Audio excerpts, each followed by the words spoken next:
얘, 너 어떻게 그런 얘기를 나한테 하지도 않고 네 멋대로 일을 벌이니? 내 집에 나도 모르게 카메라를 설치하는 게 말이 돼. 이건 나를 감시하려고 한 거잖아. 아니에요, 어머니. 감시라니요. 정말 전혀 그런 의도는 아니에요. 그건 오해하시는 거예요. 단지 저는 애기 맡기고 나가는 차원에서 걱정돼서 그런 거예요. 기분 나쁘셨다면 죄송해요. 홈카메라는 제가 조만간 치울게요. 얘, 이건 단순히 걱정의 차원이 아니야. 날 감시하면서 내 행동 하나하나를 보고 있었던 거잖아. 안 그래도 요즘 들어 뭔가 좀 이상하다 싶었다만 집에 카메라가 있었다고? 어디다 둔 거야? 하지만 며느리는 김 씨의 말을 듣고도 미안해하는 기색 없이 오히려 자신의 입장을 고수했습니다. 어머니, 오늘 같은 상황을 생각해 보세요. 아까도 애가 문 쪽으로 나가다가 사고 날 뻔했잖아요. 만약에 제가 홈캠으로 보고 있지 않았으면 어떻게 됐겠어요? 애들은 정말 순간으로 사고가 나니까 이런 게 꼭 있어야 해요. 요즘 웬만한 집에는 다 홈캠 설치해놔요. 안 그런 집이 없거든요. 아니, 그걸 떠나서 그렇게 걱정이 됐으면 말을 해줬어야지. 이게 뭐냐고. 뒤늦게 알게 된 내 기분은 생각도 안 하니? 내가 이 나이에 너한테 카메라로 이것저것 감시받고 검사받게 생겼어? 어머니, 너무 과하게 생각하시네요. 그냥 카메라 어디 달려있는지 말씀 안 드릴 테니까 신경 쓰지 않으셔도 돼요. 하준이 보는 거지 어머니를 보는 게 아니라고요. 하지만 김 씨는 그런 말을 그대로 받아들일 수 없었습니다. 이때 머릿속으로 그간 며느리의 의심스러운 모습들이 주마등처럼 스쳐갔던 겁니다. 청소하느라 매트를 치워둔 것일 상태를 바로 알아차렸던 것, 심지어 친정 여동생과의 전화통화 내용까지 며느리는 그걸 회사에서 몰래 핸드폰으로 다 보고 듣고 있었던 겁니다. 카메라 어딨냐? 어딨냐고? 당장 뜯어버리게 어디 있는지 말해. 왜 이렇게 흥분하셨어요? 제가 집에 가서 다 설명드릴 테니까 진정하세요, 어머니. 일단 저 일 마치고 갈 테니까 그때 뵐게요. 며느리는 김 씨의 격분에 약간 기가 죽은 듯 했지만 카메라 설치에 대해서는 전혀 뜻을 바꿀 생각이 없어 보였습니다. 김 씨는 머릿속에 스친 배신감과 분노를 감당하기 어려워졌고 상황은 점점 더 악화되고 있었습니다. 올해로 69세인 김연자 씨는 아들을 장가 보낸 지 3년 만에 다시 집에 들이게 되었습니다. 처음에는 아들 부부가 전세로 신혼집을 마련하며 시작한 결혼 생활이 안정적이라고 생각했습니다. 아들은 영업직으로 바쁜 나날을 보내고 있었고 며느리는 은행에서 일하며 체계적이고 깐깐한 성격으로 집안일과 직장을 모두 챙기고 있었습니다. 그런데 아들 명의로 넣었던 청약이 당첨되며 상황이 바뀌었던 것입니다. 새 아파트는 입지며 보안, 브랜드까지 모든 면에서 완벽했습니다. 며느리는 입주할 집을 직접 살펴보며 매우 만족해했습니다. 여기라면 우리 애기 키우기에도 너무 좋을 것 같아요. 어머니, 주변 교육 환경도 괜찮고 보안이 철저하니까 안심이에요. 딱 우리가 원했던 집이 이런 구조거든요. 분명 축하할 일이었지만 문제는 입주까지 약 1년이라는 시간이 남아 있었다는 점이었습니다. 우선 아들과 며느리가 기존에 살던 전세집은 좁기도 좁았고 돌쟁이 손주가 자라면서 여러 고충이 있었습니다. 게다가 며느리의 친정은 지방에 있었기에 도움을 받을 수도 없었습니다. 1년여의 시간을 애매하게 보내기 싫었던지 아들은 김 씨에게 함께 살자는 제안을 했습니다. 엄마, 우리가 지금 신혼집에 더 있다가는 너무 비좁아서 힘들 것 같아. 청약 아파트에 들어가기 전까지만 엄마 집에서 지내면 어떨까? 집도 가까우니까 출퇴근도 괜찮을 것 같고. 김 씨는 처음엔 망설였지만 돌쟁이 손주를 봐줄 생각에 흔쾌히 허락했습니다. 여러모로 곤란한 때에 가족끼리 힘을 모아 사는 것도 나쁘지 않을 것 같았습니다. 며느리도 옆에서 잘 부탁드린다며 고개를 숙였습니다. 어머니가 함께 계셔주시면 너무 감사하죠. 저나 남편이나 둘 다 일하면서 애같이 돌보기 힘드니까요. 봐주신다니 너무 좋아요. 그러나 곧 손주 돌봄 문제가 구체적으로 논의되면서 현실적인 문제가 드러났습니다. 얘기를 들어보니 김 씨가 손주를 온종일 맡게 되는 상황이었던 것입니다. 아기를 돌본 지 오래되기도 했고 주변 아줌마들 사이에서도 황혼 육아에 대한 의견은 좋지 않았습니다. 그래서 아들 부부와 충분히 대화를 나누었습니다. 너희가 직장 다니느라 바쁜 건 알겠는데 내가 아기를 온종일 돌봐야 한다면 솔직히 조금 부담이 돼. 나도 이제 나이가 제법 있으니까. 그러자 며느리가 현실적인 제안을 했습니다. 어머니, 그럼 저희가 매달 100만 원씩 드릴게요. 어린이집 댁이 넣어뒀고 돌 지나면 소식 있을 거예요. 저희도 여기 1년 정도 지내고 아마 어린이집 여부는 3, 4개월 사이 나올 거예요. 그 안에만 좀 부탁드릴게요. 김 씨는 잠시 고민했지만 그 정도 금액이면 충분히 수고에 대한 보상을 받는다고 생각해 수락했습니다. 그래, 너희도 워낙 바쁘고 서로서로 도와야지. 근데 나도 체력이 좋은 상태는 아니라서 오롯이 다 보기는 힘들어. 어린이집 얘기가 빨리 결정 났으면 좋겠다. 이렇게 아들 부부와 김 씨는 한 집에서 살게 되었습니다. 말 그대로 아들 부부는 주중에는 거의 직장에서 시간을 보내고 손주 돌봄과 집안일의 대부분은 김 씨가 맡게 되었습니다. 손주는 돌쟁이로 아직 걸음마를 시작한 지 얼마 되지 않아 손이 많이 갔습니다. 김 씨는 매일 아침 손주를 안아 놀아주고 낮에는 이유식을 준비하며 바쁘게 보냈습니다. 김 씨는 자신이 맡은 역할을 충실히 해내려고 노력했지만 함께 살아보니 며느리의 깐깐한 성격이 점차 부담스럽게 느껴지기 시작했습니다. 며느리는 퇴근 후 김 씨에게 손주의 하루 일과를 꼼꼼히 물으며 때로는 세세한 부분까지 지적했습니다. 어머니, 이유식 먹일 때는 이 레시피로 해주셨죠? 이게 우리 하준이한테 잘 맞더라고요. 아참, 낮잠 자는 시간은 꼭 맞춰주셔야 해요. 시간 늘어지면 밤에 잠을 안 자서 모두 다 힘들거든요. 그래, 나도 신경 쓰고 있다. 이유식도 네가 냉장고에 붙여놓은 거 보고 그대로 했어. 잘 먹더라고. 또 내가 궁금한 거 있으면 물어볼게. 네. 어머니가 잘해주시니까 저도 너무 마음이 편해요. 아무리 맡겨놓고 용돈도 꼬박꼬박 준다고는 하지만 며느리의 이런 태도는 김 씨에게 점점 스트레스를 주었습니다. 합가를 처음부터 반긴 건 아니었지만 그래도 어느 정도는 마음의 준비를 했던 김 씨는 갈수록 며느리의 예민하고 계획적인 성격이 부담으로 다가오는 것을 느꼈습니다. 그런데 김 씨는 이후에 본인이 전혀 상상도 해보지 않은 일을 겪게 되었습니다.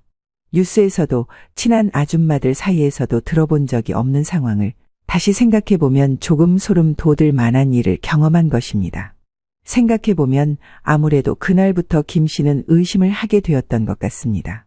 이날도 김 씨는 아침부터 손주를 돌보느라 분주한 시간을 보내고 있었습니다. 도리가 지난 손주는 기어서 움직이기 시작하며 호기심 가득한 눈으로 집안을 탐험하고 있었습니다.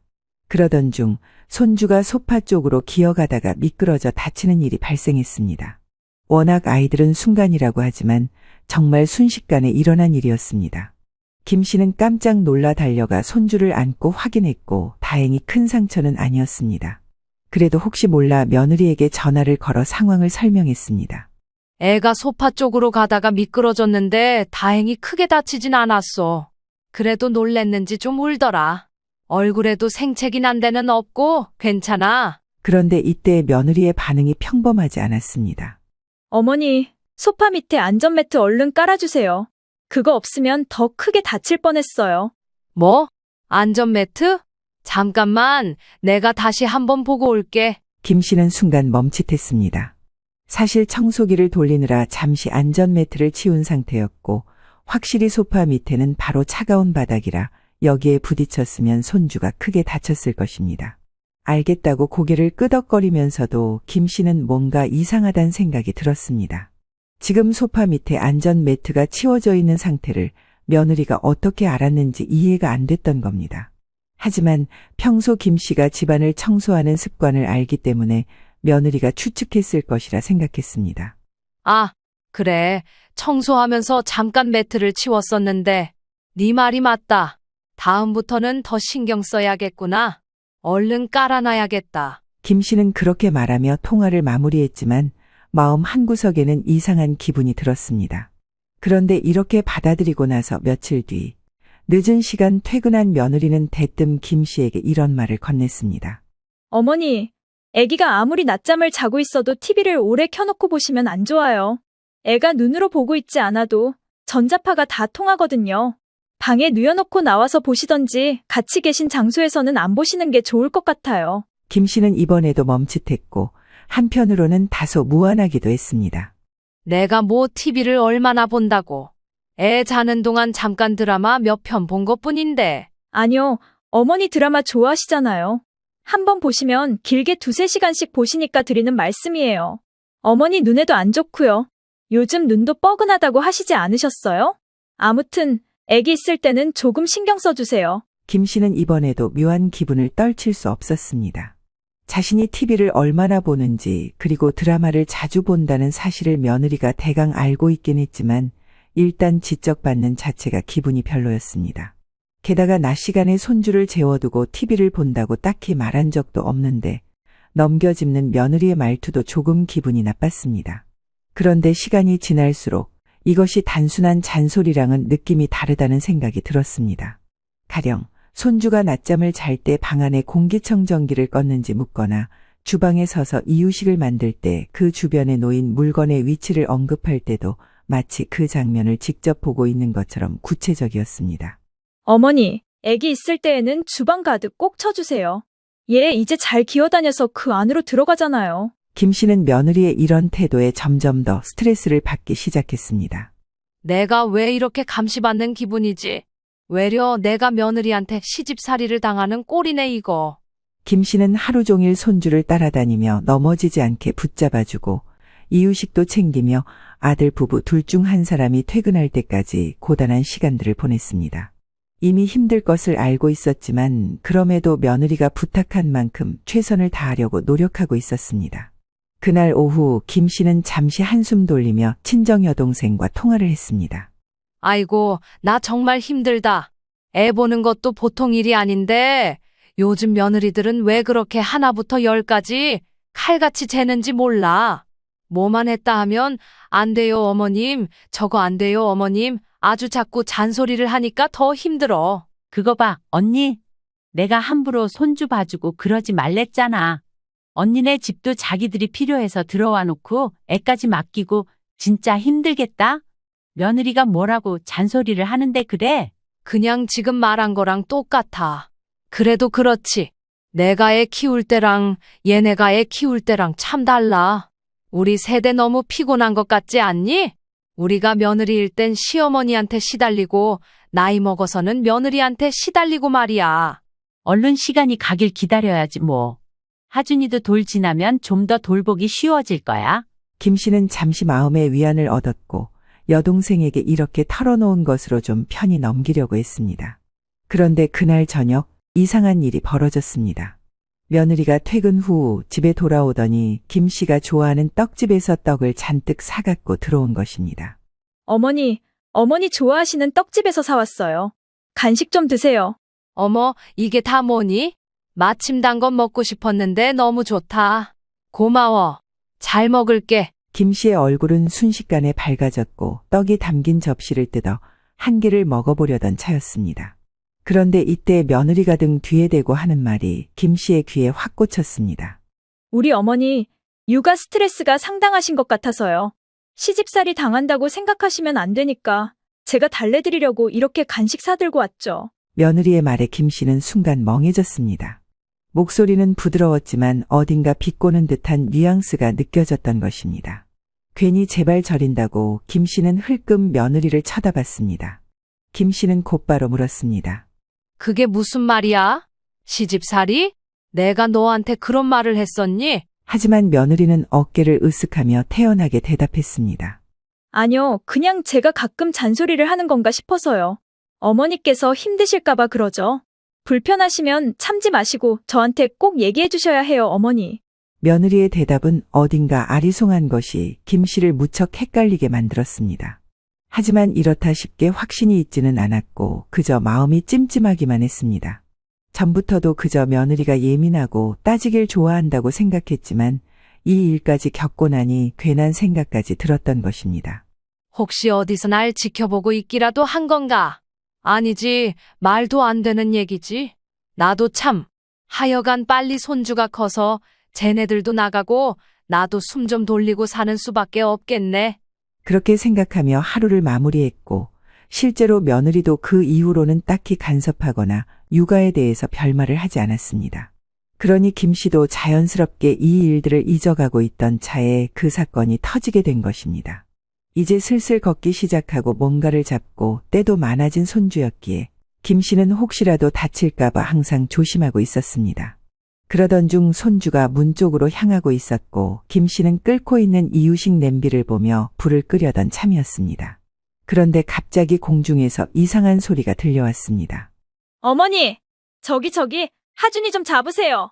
애 밖으로 나가요. 김 씨는 순간 깜짝 놀라며 뛰쳐나가 손주를 얼른 안아 올렸습니다. 소리가 들린 방향을 두리번거리며 뭐야, 이게 무슨 소린가 싶어 두리번거렸습니다.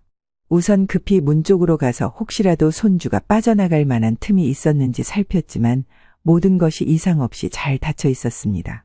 워낙에 어린 아기를 돌보고 있으니 그 정도야 신경 쓰고 있었지만 방금 들려온 소리에 괜히 놀라서 불이라도 난 것처럼 돌아다니며 다시 체크를 했던 것입니다. 그 와중에도 김 씨는 손주를 안전한 곳에 앉히고 한동안 멍한 상태로 서 있었습니다. 아니, 방금 그 소리는 대체 뭐야? 어머니라니, 며느리 목소리였던 것 같은데, 이게 환청인가? 아니야, 분명히 어머니라고, 하준이라고 똑똑히 불렀는데. 김 씨는 가슴이 두근거리는 것을 진정시키기 위해 깊은 숨을 내쉬었습니다. 그래도 마음이 놓이지 않아 곧 며느리에게 전화를 걸었습니다.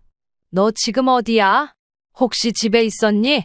내가 네 목소리를 들은 것 같은데, 이게 뭔가 싶어서 말이야. 그렇게 물으면서도 김 씨는 이 상황이 이해가 가지 않았습니다. 물론 당연히 며느리는 집에 있을 리가 없고 아무튼 무슨 소리라도 듣고 싶어 물어봤던 것입니다. 그런데 며느리는 전화를 받은 뒤 잠시 머뭇거리며 대답했습니다. 아니요, 어머니. 저 지금 은행에 있어요. 무슨 일 있으세요? 방금 이상한 소리가 들렸어. 하준이 보고 있다가 내가 이상한 소리를 들어서 누가 나를 어머니라고 하면서 애기 좀 잡으라고 하더라고. 이게 뭔지. 그러자 며느리는 잠시 침묵하더니 어렵게 입을 열었고 김 씨는 그 소리를 듣자마자 잠깐 넋이 나가게 되었습니다. 어머니, 사실 제가 드릴 말씀이 있는데요. 늦게 말씀드려서 죄송해요. 잠깐 통화 가능하시죠? 며느리의 목소리가 떨리는 것을 느낀 김 씨는 긴장하며 기다렸습니다. 그게요. 제가 사실 집에 홈캠을 설치해놨어요. 어머니가 보시면 기분 나빠하실까봐 말씀 안 드렸는데 애가 갑자기 문 쪽으로 가는 걸 보고 놀라서 소리쳤어요. 그 말을 들은 순간 김 씨는 충격을 받아 말을 잇지 못했습니다. 뭐? 우리 집에 홈캠? 카메라 말하는 거냐? 얘, 너 그게 무슨 짓이야? 집 어디다가 설치를 해놨는데? 그게 대체 어디 있어? 며느리는 곧장 다급하게 변명했습니다. 어머니, 오해하지 마시고요. 저는 그저 애가 걱정돼서 그랬던 거예요. 사실 예전에 도우미분이 하준이 돌보다가 사고가 난 적이 있어서 어머니께서 잘못하셨다는 게 아니라 그냥 혹시라도 모를 일을 대비하려고요. 하지만 이런 설명을 아무리 들어도 황당함과 불쾌감을 감출 수 없었습니다. 얘, 너 어떻게 그런 얘기를 나한테 하지도 않고 네 멋대로 일을 벌이니? 그렇게 걱정이 됐으면 적어도 나한테 상의는 했어야지. 내 집에 나도 모르게 카메라를 설치하는 게 말이 돼. 이건 나를 감시하려고 한 거잖아. 아니에요, 어머니. 감시라니요. 정말 전혀 그런 의도는 아니에요. 그건 오해하시는 거예요. 단지 저는 하준이가 너무 애기고 맡기고 나가는 차원에서 걱정돼서 그런 거예요. 어머니가 기분 나쁘셨다면 죄송해요. 홈캠은 제가 조만간 치울게요. 얘, 이건 단순히 걱정의 차원이 아니야. 날 감시하면서 내 행동 하나하나를 보고 있었던 거잖아. 안 그래도 요즘 들어 뭔가 좀 이상하다 싶었다만 집에 카메라가 있었다고. 어디다 둔 거야? 김 씨는 그새 집안을 둘러보며 홈캠이 어디에 있는지 찾기 시작했습니다. 하지만 며느리는 김 씨의 말을 듣고도 미안해하는 기색 없이 오히려 자신의 입장을 고수했습니다. 어머니, 오늘 같은 상황을 생각해 보세요. 아까도 애가 문 쪽으로 나가다가 사고 날 뻔했잖아요. 만약에 제가 홈캠으로 보고 있지 않았으면 어떻게 됐겠어요? 애들은 정말 순간으로 사고가 나니까 이런 게 꼭 있어야 해요. 요즘 웬만한 집에는 다 홈캠 설치해놔요. 안 그런 집이 없거든요. 아니, 그걸 떠나서 그렇게 걱정이 됐으면 말을 해줬어야지. 이게 뭐냐고. 뒤늦게 알게 된 내 기분은 생각도 안 하니? 내가 이 나이에 너한테 카메라로 이것저것 감시받고 검사받게 생겼어? 어머니, 너무 과하게 생각하시네요. 그냥 카메라 어디 달려있는지 말씀 안 드릴 테니까 신경 쓰지 않으셔도 돼요. 하준이 보는 거지 어머니를 보는 게 아니라고요. 하지만 김 씨는 그런 말을 그대로 받아들일 수 없었습니다. 이때 머릿속으로 그간 며느리의 의심스러운 모습들이 주마등처럼 스쳐갔던 겁니다. 청소하느라 매트를 치워뒀던 것일 상태를 바로 알아차렸던 것, 심지어 친정 여동생과의 전화통화 내용까지 며느리는 그걸 회사에서 몰래 핸드폰으로 다 보고 듣고 있었던 겁니다. 김 씨는 며느리의 말을 들으며 더 이상 참을 수 없다는 생각이 들었습니다. 카메라 어딨냐? 어딨냐고? 당장 뜯어버리게 어디 있는지 말해. 왜 이렇게 흥분하셨어요? 제가 집에 가서 다 설명드릴 테니까. 진정하세요, 어머니. 일단 저 일 마치고 갈 테니까 그때 뵐게요. 며느리는 김 씨의 격분에 약간 기가 죽은 듯 했지만 카메라 설치에 대해서는 전혀 뜻을 바꿀 생각이 없어 보였습니다. 김 씨는 머릿속에 스친 배신감과 분노를 감당하기 어려워졌고 상황은 점점 더 악화되고 있었습니다. 이날 저녁 며느리가 곧 들어왔고 손주를 막 재운 김 씨는 며느리와 마주 앉았습니다. 그래서 집 어디에 카메라를 설치해놨는지 끝내 말 안 하겠다는 거야? 내 집에 있는데도 내가 어디 있는지 모르는 게 말이 돼. 그게 아니라 주말에 애 아빠 오면 치울게요. 너무 스트레스 받으시는 것 같은데 그러실 것 없어요. 저도 혼자 떼기는 좀 어렵고 남편 오면 얘기해서 같이 치울게요. 뭐야? 그럼 이 녀석도 알고 있었단 얘기야? 이것들이 나한테 왜 말들을 안 했어? 아니요, 애 아빠는 몰랐을 거예요. 제가 급하게 신청해서 한 거라. 아니, 아무튼요. 어머니 너무 신경 안 쓰셔도 돼요. 김 씨는 여기서 정말 뒷목을 잡을 뻔했습니다. 며느리는 끝까지 딱딱하게 자기는 아주 타당하게 잘했다는 어투였습니다. 좋아. 네가 이런 식으로 나오는 걸 보니 답이 없구나. 나도 일찍이 판단하길 잘했네. 아까 전화할 때 끝까지 너 잘났다고 나오길래 나도 똑같이 해주기로 마음먹었어. 네? 똑같이 해주다니. 무슨 말씀이세요? 왜 그러세요, 어머니? 김 씨는 며느리를 바라보며 천천히 말을 이었습니다. 나도 불안해서 살 수가 없으니 똑같이 홈캠을 설치했다. 사람 불러다가 진즉 설치했어? 어때? 너도 열받냐? 아니 대체 어머니 왜 이러시는 거예요? 지금 저랑 싸우자고 이러시는 거예요? 장난치시는 것도 아니고 대체 왜 그러세요? 한 집에 무슨 홈캠을 몇 개나 설치하시려고요? 너는 뭐 나한테 말하고 설치했어? 나도 내가 볼 게 있어서 했다는데 왜 딴지를 걸어? 네가 내 사생활을 이렇게 들여다본 상황에서 내가 똑같이 하는 게 뭐가 문제야? 며느리는 억울한 표정으로 목소리를 높였습니다. 저는 그런 의도가 아니었다니까요. 그냥 애가 걱정돼서 그런 건데 어머니가 이렇게까지 하시면 저는 너무 불편해요. 과하던지 말던지 나는 이제 몰라. 마음대로 생각해. 이날 낮에 김 씨는 며느리와의 전화를 끊은 후 잽싸게 홈캠 설치를 실행에 옮겼던 것입니다. 사람을 불러서 일부러 며느리가 모를 만한 위치를 골라 설치하며 더 신중하게 행동했습니다. 혹시나 며느리가 또 이걸 어디선가 보고 있을까 싶었지만 한창 호통을 친 이후라서 아마 지금 당장은 보고 있지 않을 거란 생각이 들었던 겁니다. 그래서 급히 여동생에게 묻고 조카에게까지 물어서 홈캠을 바로 설치하게 되었습니다. 며느리는 속으로 꽤나 화가 올라온 듯 했지만 시어머니의 단호한 태도에 아무 말도 하지 못했습니다. 김 씨는 이제 더 이상 며느리에게 만만히 보이기 싫었습니다. 주말을 앞두고 며느리에게 말했습니다. 나 주말에는 애 안 볼 거야. 아범도 출장 갔다 주말에 올라온다 했지? 그럼 니네들 둘이서 봐라. 나는 주말에 네 시모랑 멀리 갈 거니까 찾지 마. 어머니, 저 주말에 회사 사람 결혼식 있어서 가야 하는데 갑자기 이렇게 취소하고 가버리시면 어떡해요? 애기 데리고 갈 수도 없는데. 그건 네 사정이지. 마음에 안 들면 니들 준다던 100만 원에서 주말치를 빼버리던지. 알아서 해. 그렇게 김 씨는 며느리에게 이렇게 선언하고는 곧바로 택시를 타고 친정 여동생 집으로 떠나버렸습니다. 한편 집에 남겨진 며느리는 화를 참지 못했지만 별 수 없었습니다. 부산으로 출장 가 있는 아들은 토요일 저녁이나 올라올 예정이었고 며느리는 꼼짝없이 집에서 아기를 봐야 했던 것이죠. 일단 시어머니의 갑작스러운 부재와 이 난데없는 냉전에 당황스럽긴 했지만 어쩔 수 없다 생각했는지 며느리는 그대로 상황을 받아들이기로 했습니다. 그리고 이때부터 김 씨의 반격이 시작되었습니다. 다음 날인 토요일 아침, 며느리는 침대에 누워 느긋하게 휴식을 취하고 있었습니다.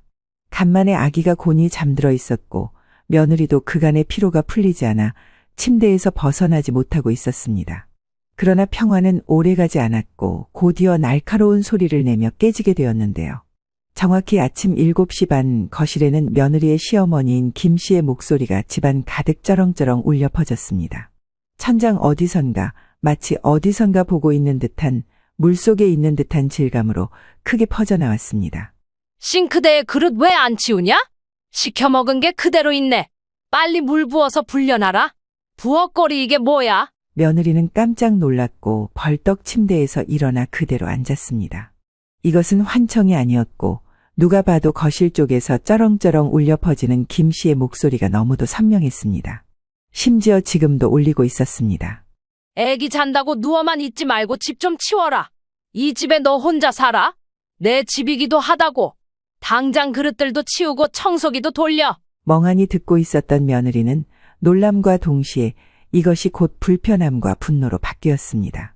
순간 표정이 굳으며 짜증스러운 기색을 숨기지 않았습니다. 아니, 이게 뭐 하는 건지. 대체 어디서 보고 계시는 거야?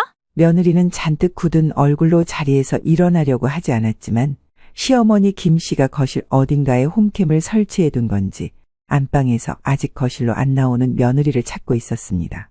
얼른 일어나서 집 치우고 하준이 밥부터 준비해. 거실로 나가볼까 하다가 김 씨가 뭐라고 더 잔소리를 늘어놓을지 몰라 망설였습니다. 대신 조용히 방 안에서 상황을 살피기 위해 주변을 둘러보던 그녀는 뭔가 이상한 점을 느꼈습니다. 거실 인터폰 옆에 어렴풋한 불빛이 깜빡이는 작은 장치가 눈에 들어온 것입니다. 이게 뭐야? 진짜로 설치하신 거야? 며느리는 집안 곳곳을 이리저리 살피며 카메라가 더 설치된 곳은 없는지 확인하려 했습니다. 그러면서 머릿속에서는 온갖 생각이 꼬리를 물었습니다.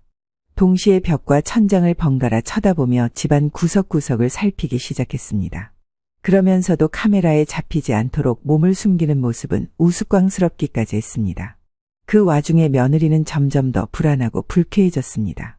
이때 다시 한번 김 씨의 목소리가 들려왔습니다. 뭘 찾아? 카메라 찾는 거야? 내 거도 그냥 놔둬라. 손대지 말고. 그거 빼내면 가만 안 놔둘 줄 알아. 또 설치할 거다. 이 말을 들은 며느리는 순간 짜증이 훅 올라왔고 바로 안방문을 쾅 하고 닫아버렸습니다. 그러나 그 뒤에서도 김 씨의 목소리는 여전히 들려왔습니다. 방문은 왜 닫아? 창문도 열어 환기 좀 시키고 청소라도 해. 내가 보기엔 너는 너무 안 움직이는 것 같다. 이거 아주 좋네. 진작에 달걸 그랬어. 있는 대로 짜증이 난 며느리는 재빨리 나갈 준비를 하고 김 씨가 설치해둔 홈캠에 더 이상 보여지기 싫어 아기를 챙겨서 밖으로 나가버렸습니다. 그리고 그날 저녁 늦게 들어왔고 다행히 그 뒤에 김 씨로부터의 어떤 연락이나 낌새도 없었습니다. 아들은 약속한 시간보다 훨씬 늦게 새벽에 출장지에서 돌아왔고 며느리도 하루 종일 애에게 시달렸던지라 지치는 몸으로 곧장 잠에 빠져들었습니다. 그렇게 일요일 아침이 되었는데 이날도 어김없이 김 씨는 여동생네 집에서 핸드폰으로 며느리를 보고 있었습니다. 거실에 아무도 잡히지 않고 아기 우는 소리가 나는데 나오지도 않는 걸 보고 곧장 소리를 높였습니다. 해가 중천인데 아직까지 자고 있냐? 애 방에서 우는 소리 나는데 가보라니까. 안방에서 잠든 아들은 집에 홈캠이 설치된 사실 자체를 몰랐기에 기겁해서 일어났고 며느리 역시 얼굴을 찌푸리며 일어났습니다. 며느리는 그제야 이불을 걷고 일어나며 아들에게 짜증스럽게 말했습니다. 여보, 당신이 좀 나가봐. 어머니가 찾으시는 거야. 그게 무슨 말이야? 엄마가 어디 있다는 거야? 이 소리는 뭔데? 아니, 일단 애기 안고 나가보라고. 어머니가 집에 홈캠 설치하셔서 그걸로 지금 다 보고 계신 거야. 그리하여 일단 아들은 일어나 아기를 안고 거실로 나갔습니다. 그러자 곧장 쩌렁쩌렁하게 또다시 김 씨의 목소리가 들렸습니다. 어디 귀한 남의 집 아들을 시켜? 며느리 네가 일어나서 하준이 챙겨라. 너도 네 아들 보려고 설치했다며? 나도 내 귀한 아들 보려고 설치한 거야. 내 아들 고생시키지 말고 네가 직접 애기 봐. 며느리는 이제 한계에 다다랐습니다. 이불을 박차고 일어나 거실에 설치된 카메라를 향해 다가갔고 크게 소리를 질렀습니다. 어머니, 진짜 저 너무 불편해요. 도대체 왜 이러시는 거예요? 이제 진짜 못 참겠어요. 그만 좀 하세요. 애 아빠도 왔으니까 카메라 당장 치울게요. 됐나요? 왜? 나는 너무 좋은데? 이렇게 편한 줄 몰랐지. 너는 그동안 회사에서 네 시어머니 들여다보며 얼마나 재밌었겠냐? 보고도 안 본 척하고 말이야. 나는 계속 달아놓고 볼 거야. 카메라 치울 거면 너나 치워. 며느리는 김 씨의 날선 태도에 더 이상 참지 못하고 손을 벌벌 떨며 목소리를 높였습니다. 기가 막히네요. 제가 왜 돈을 들여가면서 이런 대접을 받아야 하죠? 이해할 수가 없어요. 이건 그냥 대놓고 저 기분 나쁘라고 하시는 거잖아요. 아들은 며느리와 김 씨 사이에서 이 상황을 바라보며 두 손을 허리에 얹고 깊은 한숨을 내쉬었습니다. 대체 이게 뭔 상황인가 싶었지만 어머니와 아내 사이에 끼어들 엄두를 내지 못했습니다. 그러더니 이내 며느리는 씩씩거리며 주방 쪽으로 가 홈캠을 찾기 시작했습니다. 그러고는 분노에 찬 얼굴로 홈캠을 떼어내더니 김 씨가 설치한 홈캠 쪽을 향해 마치 내던질 듯한 표정을 지었습니다. 됐습니다. 이렇게까지 해야겠어요? 됐다고요? 다 뜯어냈잖아요. 얘 좀 봐. 이젠 나한테 소리까지 지르는 거냐? 진짜 기가 막힌다. 네가 지금 나한테 화낼 때야? 그렇게 마음에 안 들면 이 집에서 나가라. 나는 설치한 거 그대로 둘 거야.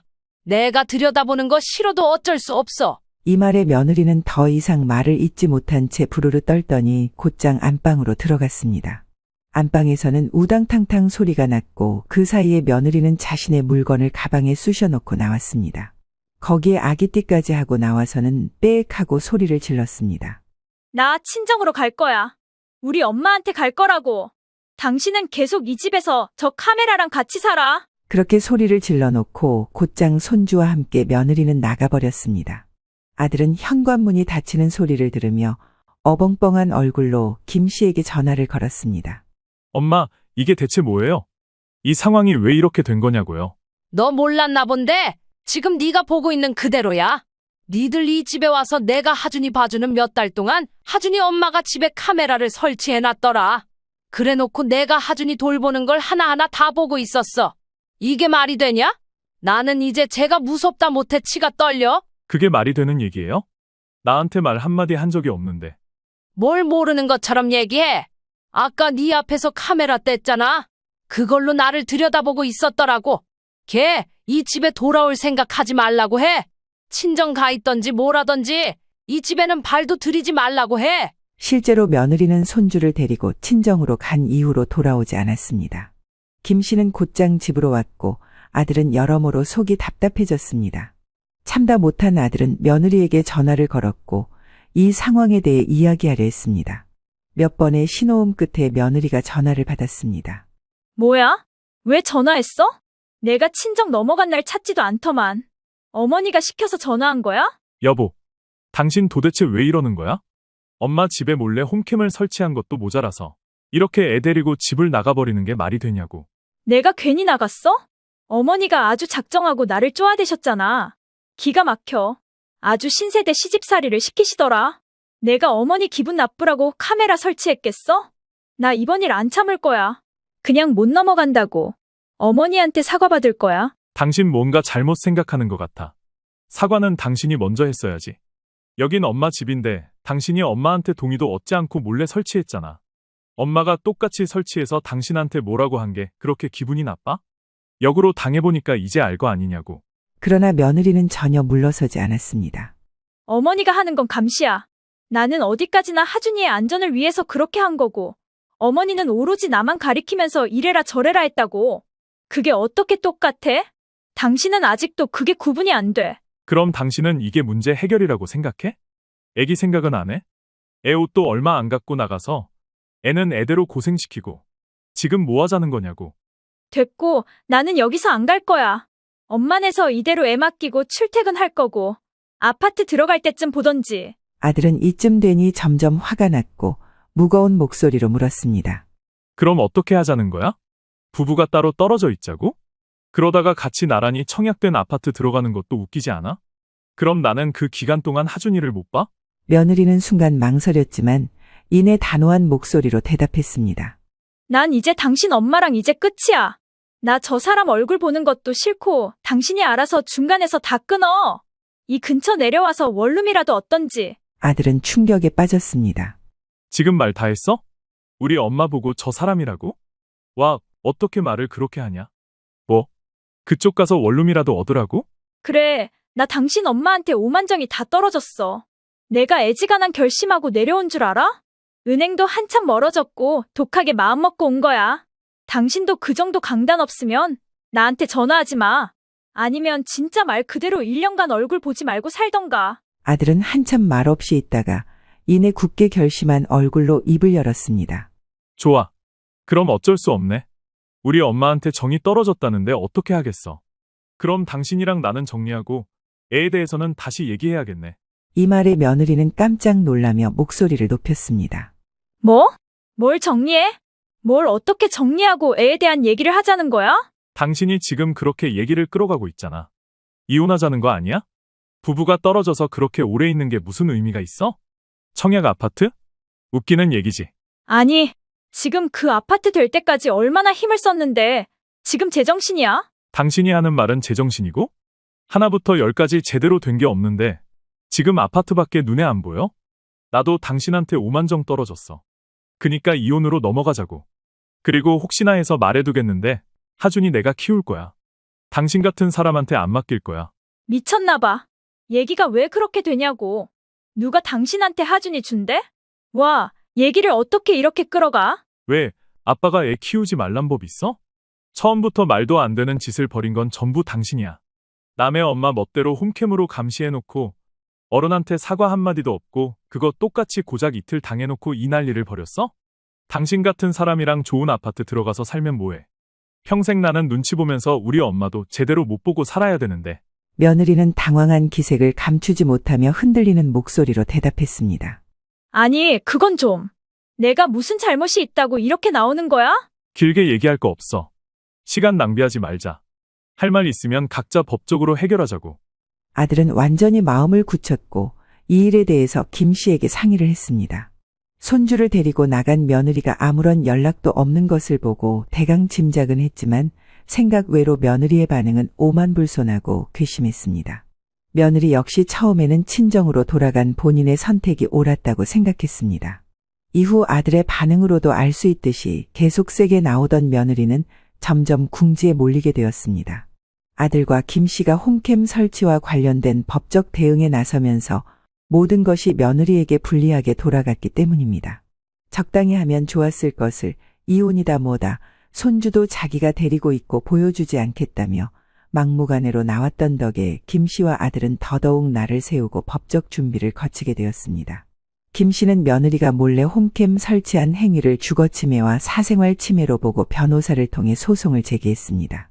또한 정보통신망법 위반에 해당할 수 있는 무단 감시 행위도 문제 삼았습니다. 여러모로 분노한 아들 역시 이에 동의하며 모든 과정을 치밀하게 확인했습니다. 이 사이에 며느리는 몇 번이나 아들을 붙들고 다시 회유하려고도 하고 손주 얘기를 하며 윽박지르기도 했습니다. 이렇게까지 해야겠어? 좋아. 내가 자존심 다 버리고 얘기할게. 이혼까지는 가지 말자고. 내가 어머니한테 사과드릴 테니까 이렇게까지는 그만하자. 이혼이고 뭐고 내가 다 너무 화가 나서 그런 거였어. 어머니께 지금이라도 사과드린다니까? 그럴 필요 없어. 이런 일이 2번, 3번 없으라는 보장 있어? 나는 이미 당신이 보여준 태도에 질렸어. 행여나 우리 엄마한테 연락해서 빌고 그런 것도 하지 마. 결국 이혼 소송은 아들의 승소로 마무리되었습니다. 법원은 아들에게 양육권을 인정했고 며느리는 아이와 떨어져야 하는 현실을 받아들여야 했습니다. 아들은 손주를 돌보는 데 있어 김 씨의 도움을 받았고 김 씨는 손주와 함께하는 시간 속에서 오랜만에 평온을 되찾았습니다. 청약된 아파트는 그대로 두고 있는 상태고 애초에 이 아파트는 김 씨가 진즉부터 투자해 주었던 건데 며느리는 그 사실도 정확히 모른 채 그저 본인 남편의 능력으로 된 줄 알고 시어머니를 무시했습니다. 그런데다가 한 집 살면서 시어머니를 감시하고 지적하다가 본인이 역으로 감시당하고 그렇게 욕심내던 아파트도 놓치고 이혼까지 많은 것들을 잃게 되었습니다. 이후로 김 씨와 아들은 이혼 이후에도 단단한 관계를 유지하고 있습니다. 한 집에 살면서 빈자리가 느껴지지 않도록 열심히 손주와의 일상을 보내고 있습니다. 기세 좋고 체력이 넘치는 손주를 돌보는 건 쉽지 않지만 이전처럼 며느리에게 감시당하고 지적당하던 일상과는 비교할 수 없는 마음 편한 나날들입니다.